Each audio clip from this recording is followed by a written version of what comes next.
Bismillahirrahmanirrahim. Assalamualaikum warahmatullahi wabarakatuh. Jadi kita sudah masuk materi baru tapi tetap dalam lingkup matriks ya. Apa saja materinya? Ada determinan, inverse, dan transpose. Jadi sebelum ke materi selanjutnya, saya harapkan kalian sudah membawa buku catatan kalian masing-masing karena di akhir video ini nanti akan ada latihan soalnya. Oke, langsung masuk ke determinan. Apa itu determinan? Determinan itu adalah jumlah semua hasil perkalian elementer yang bertanda dari A dan dinyatakan dengan det A. Mungkin kalau secara teori kan sedikit membingungkan. Jadi langsung kita masuk ke contohnya. Yang pertama ada determinan matriks berordo 2x2. Jadi yang akan kita bahas nanti ada matriks berordo 2x2 dan matriks berordo 3x3. Oke, di situ jika ada matriks A, B, C, D, maka det A atau garis A itu ya, tanda kurung kurawal tapi tidak ada kurungnya, seperti tanda mutlak ini. Nah, itu adalah lambang determinan. Jadi boleh det A atau garis seperti itu A gitu ya. A, B, C, D. Artinya AD dikurangi BC. Lebih gampangnya supaya kalian mudah menghafal, ada garis panah ke kanan ya, AD dikali A dikali D dengan dikurangi dengan garis panah ke kiri B kali C. Jadi AD kurangi BC. Oke, selanjutnya contoh. Ada sebuah matriks P 8 4 3 4, maka determinan P det P atau tanda mutlak P itu ya 8 4 3 4. Ya, ini ya det P atau P itu adalah lambangnya determinan. 8 4 3 4, 8 kali 4 terlebih dahulu berapa? 32. 4 kali 3 kemudian berapa? 12. 32 dikurangi 12 hasilnya sama dengan 20. Oke, selanjutnya determinan matriks berordo 3x3. Untuk mencari determinan berordo 3x3 dapat digunakan dua metode, yaitu yang pertama metode Sarus. Apa itu metode Sarus? Oke, jika ada matriks B, PQR, STU, dan VWX, maka det B atau tanda mutlak B adalah ini. Itu rumusnya. Kira-kira kalian bisa menghafalkannya nggak ya? Pasti bingung kan? PTX ditambah QV ditambah RSW dikurangi RTV dikurangi QSX dan dikurangi PUW. Pasti kalian bingung. Jadi lebih mudahnya, oke, kalian lihat yang seperti itu ya. Di situ sudah saya siapkan ada matriks B, PQR, STU, VWX. Selanjutnya tambah dua kolom yang depan. Ada P, ST, QTW. Nah, tambah itu ya. Ditambahkan sebelahnya. Caranya bagaimana? Seret. Nah, ambil satu garis yang mencakup 3 angka. Kalau kalian mau ambil SW kan nggak mungkin karena hanya 2 angka. Jadi ambil satu garis yang mencakup 3 angka. Ada PTX, ada QV, dan ada RSW. Ada tanda panah biru di situ, berarti kalau ada tanda panah ke kanan, ya, artinya dia adalah ditambah PTX ditambah QV ditambah RSW. Lah, ini di sini sudah saya bedakan, ada tanda panah merah ke kiri, ada di RTV, kemudian ada PUW dan ada QSX, itu berarti tandanya dikurangi. PTX ditambah QV ditambah RSW dikurangi RTV dikurangi PUW, boleh PUW dulu, boleh QSX dulu, sama saja. PUW dulu baru dikurangi QSX. Oke, kalau bingung langsung kita ke contohnya. Contoh, ada matriks Q 2 4 6 1 3 5 dan 7 8 9. Tentukan determinan Q-nya. Jangan lupakan ini ya, kalau ada tanda panah ke kanan, diingat-ingat saja ada tanda panah biru itu berarti ditambah, kalau tanda panah merah berarti dikurangi. Ada matriks Q 2 4 6 1 3 5 7 8 9. Jangan lupa tambahkan 2 kolom di depannya 2 4 1 3 7 8. Ambil 3 angka, ambil satu garis panah yang mencakup 3 angka. Jangan lupa dulu 2 3 9, 4 5 7 dan 6 1 8. Selanjutnya ambil yang 3 angka lagi, arah ke kiri. 6 3 7, 2 5 8 dan 4 1 9. 2 kali 3 kali 9 ditambah 4 kali 5 kali 7 ditambah 6 kali 1 kali 8 dikurangi 6 kali 3 kali 7 dikurangi 2 kali 5 kali 8 dikurangi 4 kali 1 kali 9. Hasilnya adalah 242 dikurangi 242. Jadi kalian sulit-sulit menghitung, ternyata determinannya 0.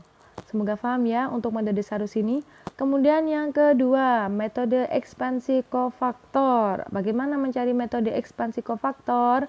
Misalkan sebuah matriks bujur sangkar berukuran n kali n. Jadi kalau kita ingin mencari ordo kali 3 kali 3 untuk mencari determinan ordo kali 3 ini, 3 kali 3 ini bisa menggunakan metode Sarus yang pertama tadi, yang kedua menggunakan metode ekspansi kofaktor. Jadi kalau metode Sarus itu hanya bisa digunakan untuk matriks berordo 3 kali 3, tapi kalau metode ekspansi kofaktor ini bisa digunakan untuk matriks yang lebih dari 3. Oke, yang pertama kalian harus punya minor. Apa itu minor? MIJ, lambangnya MIJ bisa disebut dengan minor. IJ, yaitu determinan matriks A dengan menghilangkan baris ke I dan ke J dan kolom ke J matriks A. Kalau teori pasti kita bingung ya, langsung kita lanjutkan. Oke, itu ada contoh di situ. 210, 121, 012. Maka M13 adalah M itu minor. Minor itu apa? Minor yaitu menghilangkan baris ke I, menghilangkan baris ke I, dan kolom ke J matriks A. Lanjut. 210, 121, dan 012. Maka M13. M13 berarti apa kemarin? Kalau M13 berarti baris pertama kolom ke-3. Jangan lupakan ya. M21 berarti baris kedua dan kolom ke-1. M12 berarti baris ke-1 dan kolom ke-2. M13 berarti baris ke-1 dan kolom ke-3. Lihat ini. Nah, menghilangkan. Berarti kita hilangkan baris pertama dan kolom ketiga. Tinggal apa? Tinggal 1, 2, 0, 1. Tinggal 1, 2, 0, 1. Kita menghilangkan baris pertama kolom ketiga. Karena yang diminta di situ minor 1, 3. M13. Berarti yang dihilangkan adalah baris pertama kolom ketiga. Jadi kita dapatkan apa? 1, 2, 0, 1. Kita cari determinannya. Lambang garis lurus ini adalah kita mencari determinannya. Determinannya gimana? Jangan lupakan lagi kalau mencari determinan di ordo 2 kali 2 seperti apa. Nah, mencari determinan di ordo 2 kali 2 tinggal 1 dikali 1 dikurangi 2 kali 0. Nah, ini tadi ya. Jangan lupakan tanda panah untuk determinan yang ordonya 2 kali 2. A kali D dikurangi B kali C. A kali D, 1 kali 1, 1. 2 kali 0, 0. 1 kurangi 0, 1 hasilnya. Semoga paham ya. Ini belum masuk ke ekspansi kofaktornya. Kita masih mencari minornya. Selanjutnya kita mencari apa? Selanjutnya kita adalah mencari kofaktor. Jadi yang pertama kita mencari minor, yang kedua kita mencari kofaktor. Caranya bagaimana? Oke, itu rumusnya mencari kofaktor. Min 1 pangkat I plus J dikali MIJ. Nah, itu kenapa kita harus mencari minornya terlebih dahulu? Karena dalam kofaktor kita harus tahu MIJ-nya. Kita harus tahu minornya dulu. Contoh 2.10. C21 berarti yang diminta kofaktor. Kofaktor itu lambangnya C. Kalau minor tadi M. Kalau kofaktor itu C. C21 berarti C baris kedua kolom ke-1. Nah, otomatis MIJ-nya juga M21. Kita masukkan. M21 dari mana? M21 berarti baris kedua kolom ke-1. Kita hilangkan. Tara. Tinggal apa itu? Tinggal 10, 12. Sesuai ya. Pokok di sini kan harus ingat. Kalau kofaktornya disuruh mencari baris kedua kolom ke-1, berarti tandanya M minornya, MIJ-nya, berarti kalian juga harus mencari baris kedua kolom ke-1 juga. Kalau yang kita tanyakan kofaktornya disuruh mencari C31, berarti sama. MIJ-nya berarti juga M31, baris ketiga kolom ke-1. Nah, 10, 12, ketemu ya? Oke, C21 sama dengan, lah ini rumusnya sesuai dengan rumus yang tadi. Nah, rumusnya jangan dilupakan ya. Min 1 pangkat I plus J. I plus J-nya apa? I plus J-nya apa? I plus J-nya yaitu 2 ditambah 1. Jadi min 1 pangkat 3 dikali 2 sama dengan min 2. 2-nya dari mana? Jangan lupakan determinan 1 kali 2 dikurangi 1 kurangi 0. Oke, paham ya? Jadi sebenarnya ini kalau kalian tahu, yang memotong antara baris dan kolom itu di sini ada angka berapa? Ada angka 1. Oke, kita kembalikan. Nah, yang memotong di sini kan kalau kita masukkan, nah di sini ada yang memotong, yang berpotongan. Ada yang bertemu dengan garis tegak dan garis lurusnya. Angka berapa? Angka angka 1-nya di sini. Nah, itu sebenarnya nanti kita masukkan ke depannya determinan ini. Kalau kita ini kan soalnya 1, jadi tidak ditulis. Nanti kita lanjut ke contoh berikutnya ya. Oke, contohnya. Hitunglah determinan berikut dengan ekspansi kofaktor. Nah, itu ada matriknya 2, min 1, 7, min 4, 5, min 8, 3, min 2, 1. Hitunglah menurut kolom pertama. Hitunglah menurut kolom kedua. Yang ketiga, hitunglah menurut kolom ketiga sampai yang F menurut baris ketiga. Kita lanjut.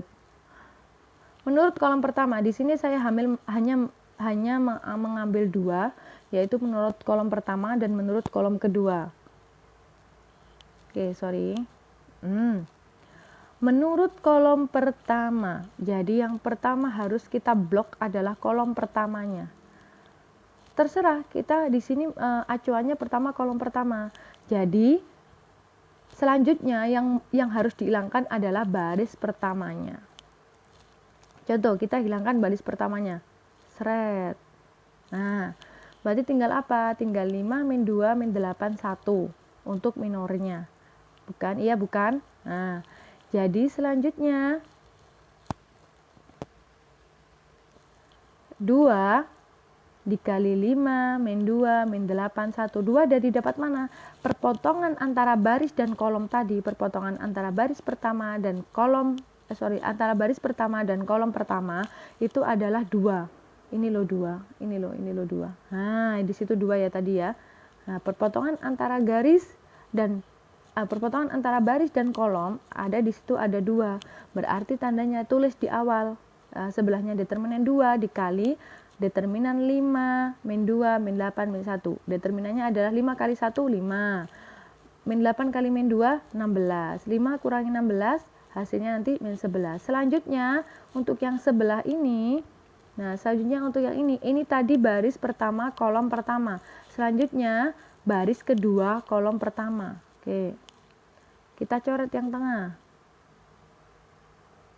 Nah, ada berapa? Min 4, yang masih tersisa ada berapa? Min 4, 3, min 8, 1. Paham ya? Perpotongan antara baris dan kolom itu tadi berapa? Nah, kita coret lagi di sini. Nah, perpotongan antara baris itu berapa? Min 1-nya. Ada min 1 di tengah karena dia perpotongan antara baris dan kolom. Nah, berapa? Min 1 dikalikan dengan determinannya tadi, min 4, 3, min 8, 1. Hasilnya berapa? Selanjutnya, setelah kita baris pertama kolom pertama, selanjutnya baris kedua kolom pertama. Yang ketiga, baris ketiga kolom pertama. Jadi yang kita hapus yang mana? Yang baris ketiga. Jadi tadi kita acuannya tetap kolom pertama ya, karena yang diminta adalah menurut kolom pertama. Jadi yang harus kita jadi acuan, kita blok dulu adalah kolom pertama. Otomatis kolom pertama sudah dihilangkan, tidak akan muncul lagi. Tinggal kita menambahkan kolom pertama, baris pertama, kolom pertama, baris kedua, kolom pertama, baris ketiga. Kita hapus yang selanjutnya, baris ketiga. Seret. Nah, tinggal apa? Tinggal min 4, 3, 5, 2. Oke, ini yang menjadi determinannya. Ya, paham ya? Kemudian 7 dapat dari mana, Bu Zahra? Oke, 7 dari perpotongan ini. Antara baris dan kolom. Bertemu di antara baris dan kolom bertemu apa? 7 di sini. Berarti 7 yang diambil. Paham ya? Oke. Selanjutnya, contoh yang kedua. Menurut kolom kedua, berarti di sini yang jadi acuannya adalah kolom keduanya. Oke, kita blok kolom yang kedua. Sip. Ambil yang pertama, gadingannya kolom mesti sama garis. Kolom pertama, baris pertama. Oke, kita hapus baris pertamanya. Jangan lupa yang perpotongan di situ berapa? Angka min 4 yang perpotongan antara baris dan kolom. Angka min 4, berarti min 4 kita tulis dulu di situ. Sudah ya? Akhirnya bertemu. Min 1, min 2, 7, 1. Oke, kita cari determinannya. Yang kedua, kolom kedua, baris kedua. Coret yang kedua. Oke. Nah, ada berapa di situ? Ada 2, 3, 7, 1. 2, 3, 7, 1 dengan perpotongannya berapa? 5. Selanjutnya, baris ke 3. Jangan lupa di situ perpotongannya berapa? Perpotongannya pasti angka 8 lah, ya. Nah, angka 8. Tinggal berapa? 2, 3, min 1, dan min 2. Semoga kalian paham ya. Ini memang sedikit agak rumit, tapi semoga kalian bisa memahaminya. Nanti yang kurang paham bisa ditanyakan langsung sama Bu Zahra. Oke, selanjutnya. Oke, masih ada waktu 15. Saya sudah menghabiskan video ini 15 menit. Jadi waktu kalian masih ada beberapa menit lagi. 20 menitan ya, 20 menitan, 25 menitan lah kalian untuk mengerjakan latihan soal ini. Oke, latihan soalnya adalah tentukan determinan dari matriks 2, 0, 1, 0, 2, min 1, 1, 3, 1. Semoga kalian bisa mengerjakannya, anak ya. Oke, instruksi tentang pengiriman jawaban, tolong didengarkan saya. Jawaban langsung tanpa cara ditulis, misalkan hasilnya 20, berarti langsung tulis 20, dikirim ke kolom komentar YouTube ya. Ingat, dikirim ke kolom komentar YouTube disertai nama, nomor absen, dan kelas. Baru jawaban kalian. Ingat, disertai nama, nomor absen, kelas, baru jawaban kalian. Ingat ya, kalau nggak ada jawabannya, saya harapkan jawaban kalian berarti adalah kalian dianggap hadir. Kalau tidak ada, berarti saya anggap hadir, tapi saya beri pengurangan nilai sedikit ya. Paham ya? Jadi jawaban dikirim langsung di kolom komentar YouTube disertakan nama, nomor absen, dan kelas. Lalu jawabannya. Jawabannya berapa tanpa cara? Langsung jawabannya misalkan 20, langsung tulis 20 saja, seperti itu. Paham ya, Nak ya? Oke. Terima kasih. Semoga kalian bisa memahami. Yang kurang paham silakan tanyakan sama Bu Zahra ya. Saya akhiri. Wassalamualaikum warahmatullahi wabarakatuh.